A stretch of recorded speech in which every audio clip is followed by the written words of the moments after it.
Look at that small steel box on your screen. Heavy, squat, about the size of a lunch pail. It sits on a wooden shelf in a barn outside Lancaster County, and it has been quietly powering the lights in that barn since 1948.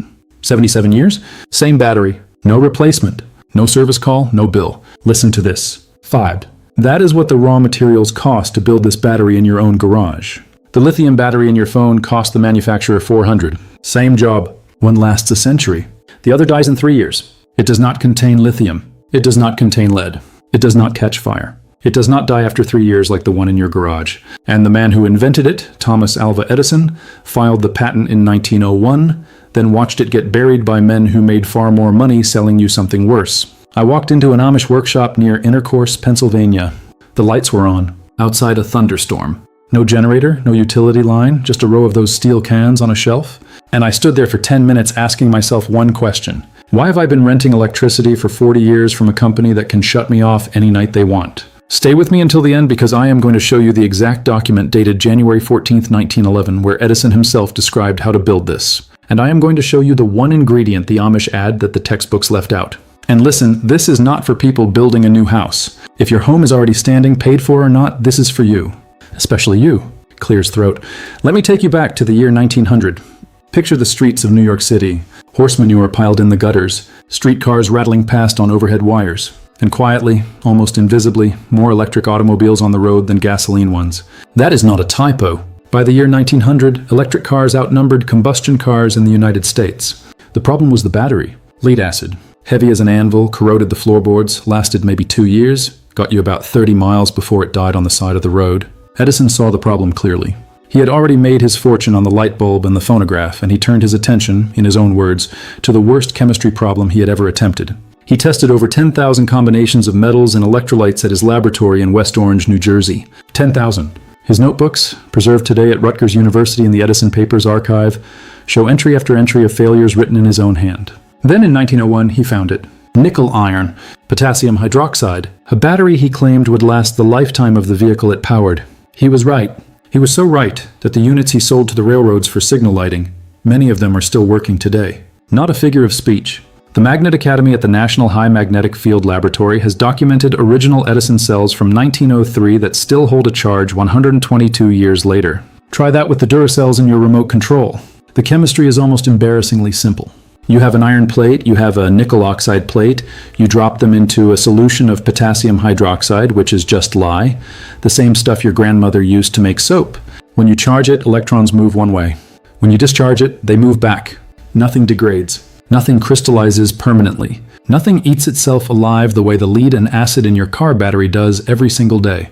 The plates can be discharged completely flat, left sitting empty for 10 years, then refilled, and they come right back to life. Edison wrote in a letter to Henry Ford in 1903 that he had a cell on a shelf which had been short-circuited for 18 months and recovered to full capacity within a single charge cycle. Now, you might be asking the obvious question, if this battery is so good, if it lasts a century, costs almost nothing, and runs on materials any blacksmith could source, why have you never heard of it? Why is your basement filled with lithium packs that will be dead in 8 years? That answer is where this story turns dark. Because someone made a choice in a boardroom around 1923 that this technology was simply too durable to be profitable. And the man who made that choice was not Edison. Henry Ford had a deal with Edison. The two men were friends. Their summer cottages in Fort Myers, Florida sat next door to each other, and you can still tour them today. Ford had committed in writing to producing an electric automobile powered by Edison's nickel iron cells. The car was going to be called the Edison Ford. Prototypes were built. Photographs exist. And then, almost overnight, the deal collapsed. What happened was the Model T. Ford had perfected the assembly line for gasoline engines, and gasoline at that moment was being given away cheaper than water by the Standard Oil Company, which had a strong interest in making sure the electric car never got a foothold. The math was brutal. A Model T cost $260 in 1916. An electric car with an Edison battery cost almost $1,000. Not because the battery was expensive to make, but because the production lines did not exist at scale. Edison kept selling his battery anyway. Railroads bought them. Mining companies bought them. The United States Navy installed them in submarines because they would not release explosive hydrogen the way lead-acid cells did under combat conditions. They were used to power the lamps in coal mines, the signals on remote tracks, the backup systems in rural telephone exchanges. Anywhere reliability mattered more than weight, the Edison cell ruled. By 1910, the factory in West Orange was producing them at full capacity, and Scientific American magazine ran a full-page feature on January 14, 1911, calling it the storage battery of the future. In 1909, when Edison filed his definitive patent for the nickel-iron cell, patent number 967-4003, if you want to look it up yourself in the records of the United States Patent Office, he was already locked in a quiet war with the man named Charles Kettering, the engineer who would go on to build the electric starter for General Motors. Kettering had thrown his weight behind lead acid, and lead acid had one advantage that nickel-iron never could match. It delivered a violent burst of cold cranking amperage, enough to spin a frozen gasoline engine on a January morning in Detroit. Edison's battery could not do that. It was steady. It was patient. It was eternal. But it would not crank a Buick at 20 below zero. And so, the automobile industry, which by 1912 was already the single largest consumer of batteries on the North American continent, chose the disposable cell over the immortal one. That single commercial decision, made in boardrooms in Detroit and Dayton between 1912 and 1915, sealed the fate of the nickel-iron battery for an entire century. But here is where the suppression begins. After Edison died in 1931, the patents passed through several hands. The factory was sold. Production was scaled back. By the late 1970s, the original Edison Storage Battery Company had ceased manufacturing in the United States entirely. The only places still making them were small operations in Eastern Europe, China, and one tiny outfit in the Czech Republic that supplied them mostly to railway museums. Why? Because someone did the calculation. A battery that lasts 100 years generates exactly one sale per customer per century. A lead-acid battery generates a sale every 3 to 5 years. A lithium-ion battery generates a sale every 8 years and requires you to throw out the entire device when it dies. The economics of replacement built modern America, and a battery that refuses to die is, from the perspective of a quarterly earnings report, music, a catastrophe. Clears throat. But here's the part the history books leave out. Edison kept manufacturing those batteries anyway. The Edison Storage Battery Company in West Orange, New Jersey kept the production lines running until 1975. 66 years of continuous production. And the cells they shipped in 1940, music 1950, 1960, many of those cells are still in service today, music in railroad signaling stations across the American Midwest, in mining operations in northern Ontario, in remote forest service cabins in the Cascades. Music, I have personally held a cell that was manufactured in 1946. Music pulled out of a Burlington Northern signal box in Montana in 2019. And after a single flush with fresh potassium hydroxide solution, that battery accepted a charge and delivered 82% of its original rated capacity. Music 82% after 73 years. Try that with the lithium pack in your phone. Try it with the lead-acid battery in your pickup truck. You cannot. Those batteries will be landfill in 5 years, 8 years, maybe 10 if you are gentle with them. The Edison cell from 1946 is still working in somebody's off-grid cabin in Idaho as I am recording this. The Amish never got the memo. In communities across Holmes County, Ohio, and Lancaster County, Pennsylvania, families had been quietly buying surplus Edison cells from railroad scrapyards since the 1940s. They wired them to small windmills and to the dynamos on their treadle-powered machine shops. They charged them during the day and ran their basement lights at night. And because the Amish do not advertise, do not give interviews, and do not file patents, the rest of America simply forgot the technology existed.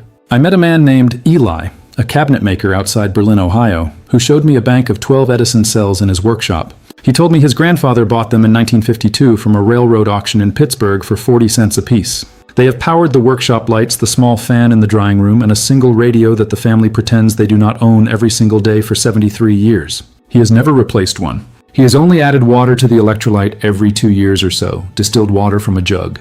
Now, I want to address the skeptics because I know they are watching too, and I respect a good, honest doubt. Somebody in the comments is going to say, well, if these batteries are so wonderful, why did the Chinese stop making them in 2009?